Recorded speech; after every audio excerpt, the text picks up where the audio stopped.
દિયોદરના સણાદર ખાતે આવેલી બનાસ ડેરીમાં રાજ્યપાલ આચાર્ય દેવવ્રતની ગરિમામય ઉપસ્થિતિમાં પ્રાકૃતિક કૃષિ સંવાદ યોજાયો હતો। આચાર્ય દેવવ્રતે ડેરી ખાતે આઈસ્ક્રીમ પ્લાન્ટ તથા પોટેટો પ્લાન્ટની મુલાકાત લઈને ડેરી વિશે ખાસ જાણકારી મેળવી હતી। બનાસ ડેરીમાં મોટી સંખ્યામાં આવેલા પશુપાલકો અને ખેડૂતોને પ્રાકૃતિક કૃષિ અંગે વિગતવાર માહિતી આપવામાં આવી હતી।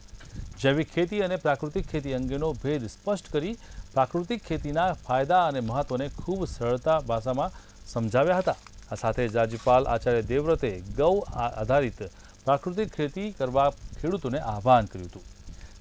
आज ज्यारे दुनियानी सौथी मोटी समस्या ग्लोबल वॉर्मिंग है, जेनाथी मानवजातने खूब ज मोटुं नुकसान थई रह्युं छे, त्यारे प्राकृतिक खेतीथी तेने निवारी शकाय छे। તેમજ આ અવસરે બનાસ ડેરીના ચેરમેન અને વિધાનસભાના અધ્યક્ષ શ્રી શંકરભાઈ ચૌધરીએ જણાવ્યું છે કે ગામે ગામે પહોંચીને ગાય આધારિત પ્રાકૃતિક ખેતી થકી માનવ જીવનને સુરક્ષિત કરવા અભિયાન સાથે જીવન પરિવર્તનનું મોટું કાર્ય કરવું છે। પ્રાકૃતિક કૃષિથી ખેડૂતોને ખૂબ ફાયદો થશે અને નાગરિકોને ઝેર મુક્ત ખોરાક મળી રહેશે।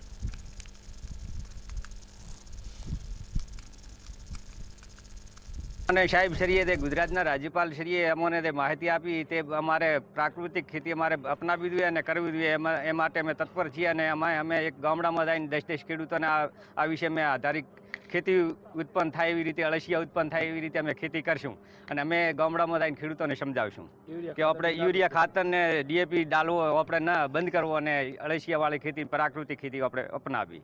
આવું અમે ગાય અપનાવી, ગાયના છણથી છાણ મૂત્રમાંથી જે આપણને લાભ થાય છે આપણે જરૂરી માર્ગદર્શન લેવું અને એના કારણે ગૌશાળાઓથી ગાય ન બચે આપણે ખેતે ઘર થાય અને ખેડૂતના ખેતરમાં ગાય છે તો આપણે સારી લાગે અને સેવાય થાય અને ગાયના છણ મૂત્રથી આપણને જે લાભ થાય છે એ આપણને રાજ્યપાલ શ્રીએ કીધું તે પ્રમાણે આપણે ખેતી કરવી જોઈએ અને કરીશું એ અમે અમારો નિર્ણય છે। પ્રાકૃતિક ખેતી આવનારા ભવિષ્ય માટે ખૂબ સારો વિકલ્પ છે અને હું 2016થી પ્રાકૃતિક ખેતી સાથે જોડાયેલો છું અને 2016થી प्राकृतिक खेती मारा क्षेत्र पर अपनावी रह्यो छूँ, जेनुं परिणाम मने खूब सारूं मळेलुं छे।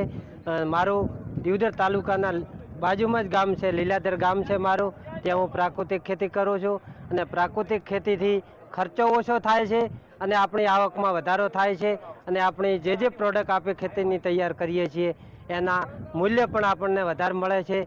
એટલે આવનારા ભવિષ્યમાં આપણે ખરેખર પ્રાકૃતિક ખેતી એ સારો વિકલ્પ છે અને આ ખેતી તરફ આગળ વધવા માટે હું દરેક ખેડૂતોને આહવાન કરું છું। આચાર્ય દેવવ્રત સાહેબે કઈ ચોખ્ખું કહી દીધું છે કે ખેતી બંજર થઈ ગઈ છે, થવાની નથી, થઈ ગઈ છે એમ જ કહી દીધું છે।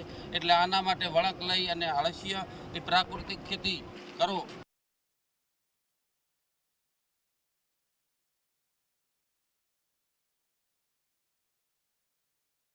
पैदा थाय अळसिया पैदा थाय तो जमीन जीवती रहे, माटे जीवती रहे। आम टूंकमां आपणे एटले आ विजन जे छे आचार्य देवव्रत साहेबनुं एमां गायो पण राखवी जरूरी छे। एटले विशेष प्राकृतिक एरिया खातर के डीएपी खातर आनो त्याग करीए छीए अने प्राकृतिक खेती तरफ वळवाना જેટલા થાય એટલા પ્રયત્ન કરીએ છીએ। આ પાલે જે વાત પર કે ખેતી વિશેની કરી છે એમને એવી વાત કરી છે કે તમે જો પ્રાઇવેટ ખેતી કરશો તો જળ જીવન અને મનુષ્ય બધું બચી જશે અને જો પ્રાઇવેટ ખેતી નહીં કરો તો મનુષ્ય પણ એક દિવસ ખતમ થઈ જશે। તો આપણે પ્રાઇવેટ ખેતી તો કરવી જરૂરી છે અને હું તો પ્રાઇવેટ ખેતી કરું છું। આજ દિવસ સુધી મેં હજુ યુરિયા કે ડીએપીનો ઉપયોગ બિલકુલ કર્યો નથી અને જે બનાસ ડેરી આવો પ્રોગ્રામ કર્યો છે આવા આવનારા પ્રોગ્રામ કરશે ને તો હર કોઈ પ્રાઇવેટ ખેતી કરવાના છે અને કરશે।